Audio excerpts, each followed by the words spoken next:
देखिए a n equal to a plus n minus one d में हम दो क्वेश्चन जो है इस सूत्र से दो क्वेश्चन हम पिछले वीडियो में बता चुके थे।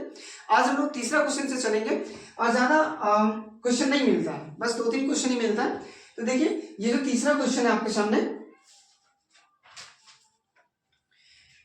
यह है एपी का 31वां पद ज्ञात कीजिए जिसका 11वां पद 38 है और 16वां पद 73।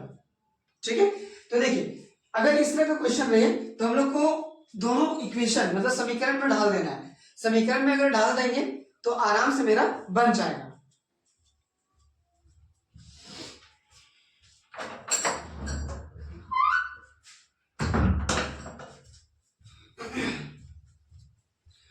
तो देखिए पहला क्या बोला, 11वां पद 38 है। 11वां पद को हम लोग कैसे लिख सकते हैं, तो हम बार बार बताए हैं कि जब किसी पद को लिखना हो तो हम लोग a प्लस जितना पद होता है उसमें से एक माइनस कर देते हैं। ठीक है, तो 11वां को कैसे लिखेंगे हम, a plus 10d equal to 38 और 16वां को कैसे लिखेंगे, a plus 15d equal to 73। ठीक है, अब क्या है, दोनों समीकरण बन गया, एक समीकरण ऊपर का और दूसरा नीचे वाला। अब दोनों समीकरण में हम लोग क्या करेंगे, समीकरण एक में समीकरण दो को घटाने पर तो समीकरण दो को ऊपर रखेंगे, समीकरण एक को नीचे रखेंगे। और आपको पता है जब इस तरह घटाया जाता है तो नीचे वाला साइन जो है वो चेंज हो जाता है, अगर प्लस हो तो माइनस हो जाता है, माइनस हो तो प्लस हो जाता है। ठीक है, तो ऐसा ही हुआ है, यहाँ प्लस है, minus plus minus plus minus. अब 15 में 10 जाएगा तो 5 बचेगा और 73 में 38 जाएगा तो 35 बचेगा। तो 5d इक्वल टू 35, तो d equal to 35 by 5, d equal to 35 by 5। तो 5 से काटेंगे तो 7 बार में कट जाएगा। इसके बाद क्या करना है, मेरा d निकल गया, तो d को हम दोनों में से किसी भी समीकरण में अगर हम डाल देंगे, रख देंगे तो मेरा a निकल जाएगा। तो दोनों में से किसी भी समीकरण में आप डाल सकते हैं, ऐसा नहीं है कि हम जिस समीकरण में डाल रहे हैं उसी समीकरण में आप भी डालिएगा। ठीक है, तो हम पहला समीकरण में डाल रहे हैं a प्लस 10 d को 7 इक्वल टू 38।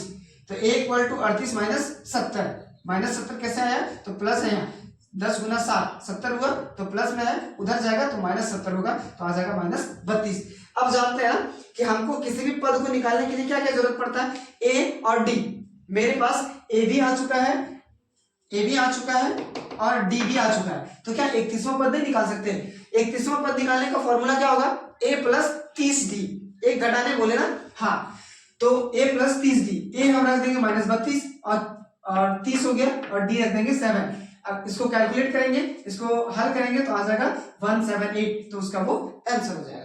अब हम लोग देखते हैं चौथा क्वेश्चन। देखिए चौथा क्वेश्चन क्या है, 3 अंकों वाली कितनी संख्याएं 7 से विभाजित है। आपको कितनी संख्या मतलब कितना सारा संख्या है जो 7 से विभाजित है, 3 अंकों वाली। तो 3 अंकों वाली संख्या कौन कौन सी होती है, तो देखिए 3 अंकों वाली 7 से विभाजित संख्या कौन कौन सी होती है, तो 105, 112, 119 और 994। ठीक है, मतलब 3 अंकों की शुरुआत से लेकर लास्ट तक की संख्या को हम लिख दिए। ऐसे लिखना इसलिए होगा क्योंकि आपको A1, A2, A3 चाहिए ना D निकालने के लिए। अगर D निकालने के लिए चाहिए तो आपको लिखना होगा ना, कुछ याद रहना चाहिए, एक दो संख्या, ज्यादा नहीं, मतलब 2-3 संख्या आप अगर लिख दीजिएगा 7 से विभाजित कौन कौन सा होता है 3 अंकों वाली, तो आपका D निकल जाएगा। और D निकल जाएगा तो D ही तो हमको चाहिए, और A तो ऑलरेडी मेरा दिया हुआ है, A मेरा कितना दिया हुआ है 105, और D निकालना, तो D निकालने के लिए आपको किसी पीछे वाला से आगे वाला को माइनस करना पड़ता है। ठीक है, तो इस तरह से हमको निकालना होगा। तो A1 भी आ गया, A2 भी आ गया, A3 भी आ गया और AN मतलब लास्ट वाला संख्या भी आ गया। हमको निकालना क्या है, N मतलब कितना सारा संख्या है जो कि मेरा 7 से विभाजित है। तो देखिए इसके लिए क्या है, AN equal to A plus N minus 1D। ठीक है, AN मेरा दिया हुआ है कितना 994, A दिया हुआ है 105, N मेरा दिया हुआ है नहीं दिया हुआ है, N हमको निकालना है -1 और D मेरा दिया हुआ है 7। इसको जब हल करेंगे तो हल करने के बाद मेरा n आ जाएगा 128। ठीक है, अब इस फॉर्मूला से आपका सारा सॉल्यूशन खत्म हो गया, मतलब इससे क्वेश्चन खत्म हो गया।